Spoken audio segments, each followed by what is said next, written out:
Hello, my name's Michael Keneally, and this video is about my Shamanic Healer course, which is on my Earthstar website. And the purpose of this video is like to provide a preface to the course. What do you want from the course? And I've made some notes on some written material a student who's recently starting the course has sent me about possibilities. The backbone of my course is, it's a worldwide course, is being sent audios about certain shamanic healer skills and techniques, and you do the journeys and the exercises and correspond with me. And we discuss what you saw, what happened. And I also look at your Western and Vedic astrology for keys to meaning there and share those with you. But the purpose of this video is partly to say, the sorts of core things in the course, but also to look at wider dimensions you might want to be drawn to as you do the course. So that's the purpose of this video, like it's a preface to the course. So the actual core skills, for example, are how to do a shamanic journey, how to contact and develop a relationship with a power animal, soul retrieval, where part of you was split off, maybe in childhood, and so exists split off from you, maybe draining energy, maybe directing your life, but you can't see that. Maybe scripts or even curses have been laid on you, whether hereditary, a destiny for you to heal and empower and work with, or perhaps from early family or relationships. And so the Shamanic Healer course is for you to learn core shamanic healer techniques in a competent way in correspondence with myself, wherever you are in the world. And in part 2 of the course, you actually work up to doing a healing with someone else. But the purpose of this video is to say, well, what wider issues might I want to have in mind as I approach the course, and maybe add to my work in the course? So the first thing is that when we seek to become shaman, we contact the other worlds. So I'm speaking to you from the west of Ireland, where Maggie and I have a healing centre, in addition to all our worldwide courses and healings. And the ancient Irish had a full sensibility of other worlds, which exist at the same time as this world we call the real world, and interpenetrate. So very often it can be things that are existing in other worlds that are actually driving our life now. We think we're pursuing a career, a certain plan, a certain policy, a certain framework. But in fact, the impetus and the direction that's driving us can come from interpenetrating other worlds. And so when you start the Shamanic Healer course, you learn to journey, to contact what's coming in from the other worlds, even to go to the other worlds. And that is the true consciousness. The everyday consciousness isn't really our true consciousness. It's a tiny percentage of the vastness of who we are. And it's best not to live in the tiny percentage. It's best to be able to contact the vastness, where we can have a sense of other worlds, where we can have a sense of where our past and heredity is shaping us and driving us, and see what we can do about that. and where also the future is present, we actually have far more of a sense of the future than this modern world allows us. And so through shamanic journeying and predictive techniques, we can actually see what's in the future, maybe unalterably, maybe it can be altered. And I also teach astrology courses and do astrology readings where the planetary energies, of which we're part of the web, have a clear future unfoldment. And so it can be said for any one of us what that future unfoldment for us is and will be. And so this vaster awareness, which you're hoping to open up and tap into as you start a shamanic healer course, doesn't just affect your mind and your visionary life, it also affects your body. And so healing can take place, and indeed wounding. But so often when I'm doing a shamanic journey or healing with someone, I can actually remove an intrusion that's fouling up their health, for example. So it's not just our mind and our body stem from each other. They feed each other or harm each other. Psychology talks about our unconscious. And it is true that there's an awful lot of material buried in our unconscious, which will surface as we shamanically journey. But the definitions of psychology are so clinical, so limiting, so pompous often. Whereas the shaman can enter the vastness and perceive it more and more. So the second point that this new starter mentioned is contacting spirits of nature. And yes, I'd be most glad to support you in that.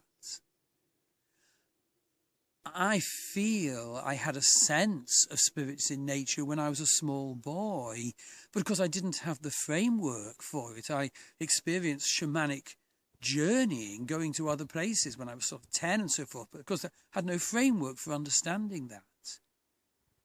But every place, every building has its spirits, and it's very important to develop an awareness. Just don't go to certain cities, for example. Don't go to certain buildings. I feel I developed a great relationship with the spirit of a certain waterfall in the place I lived before. A waterfall that had preserved its name through various invasions, the name that was used by the people before the Romans came to that area. So that shows the power of that spirit of place. And there are many places in nature like that. You know, this wonderful woodland where we are now has indwelling spirits. And the next point was mentioned is ceremony and ritual. Now, well, recently I, did a ceremony, a ritual myself. It happened by chance. I was very oppressed by things happening in my wider family and getting quite paranoid and defeated and worried and upset. And I went to a very ancient place in Ireland, indeed the cave where the Morrigan, the great war goddess of the ancient Irish, was anciently deemed to dwell and still is contacted.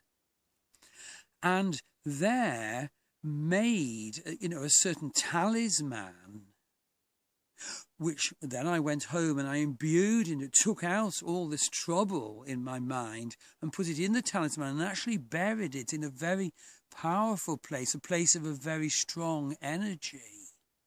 Indeed, where there is a monument to a hero who lived locally. And that cleared it, ceremony and ritual.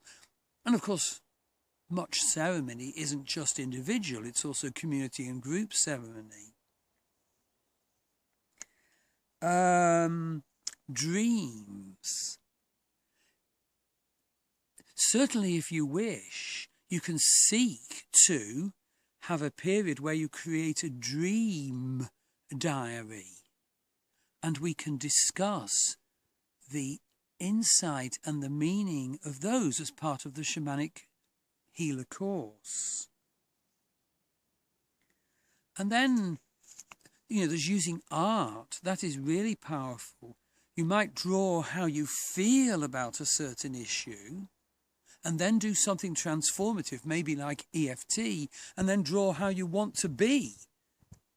The two different yous, holding your body so differently before, when you're full of the damage, and after, when you're healed and empowered. So art is a wonderful part of shamanic work. And then there's spirits. And indeed, I've got one person I'm working with on the course who does psychopomp work. And certainly spirits are around us to either help us or hinder us.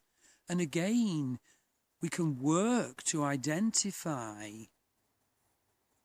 the spirits around us and decide what we want to do about helping spirits and guides or negative spirits where, as it were, claws are in us. And indeed, the psychopomp lady I work with, so very much sees life as a preparation for death. And then just two other points that were, brought to my attention by this newcomer to the course. Well, first of all, our children. Clearly we all start off wanting the very best for our children, but we know how difficult it can be. We know how, sadly, we can be in the grip of scripts, which means we can't parent well. We know how things can go wrong. And so shamanism can embrace care of our children. And indeed, 20 years ago, I was in a lot of men's work, for example, around Glastonbury. I'll come to that in a bit. And there was men to boys programs. And of course, they are so sadly lacking in our culture, but were an integral part of, for example, the ancient Irish culture here. There's no doubt about that. The ancient Irish heroes went through that transition. Indeed, in the Cave of the Morrigan I mentioned, and many other places. And all First Nations people have sort of men to boys transition, and the same for girls to women.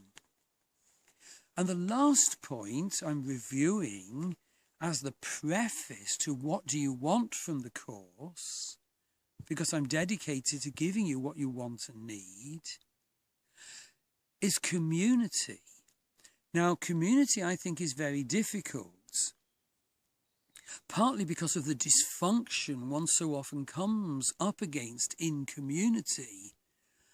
The power dynamics can be so damaging. So often leaders just turn out to be power stealers, and people are happy to have their power stolen so that they can, fit in to the demands of the leader and the cohesion of the group. And basically, for 5 years, I studied spiritual pathways new to the West as a university-based ethnography, a social anthropology, studying communities and institutions which are bringing into the West new spiritual pathways. And I studied Hinduism, Buddhism, paganism, shamanism, and utopian community. And indeed, in the utopian communities, I studied people in Bender communities, people living in a withy structure covered by tarpaulins, dedicated to tread lightly on the earth, dedicated to marking seasonal rituals. But of course, I think in all these communities, we need to be aware of the danger of the personal dysfunction that we can all bring. And there's a great demand on us not to allow that to take over. And so I hope this has been of use to you in painting the broad canvas, my Shamanic Healer course is a pathway across that canvas. But do consider the broad canvas. What do you want and need? Where on that broad canvas do your skills lie? And we can add that to the Shamanic Healer course as you work through it. So I hope to hear from you. Thank you.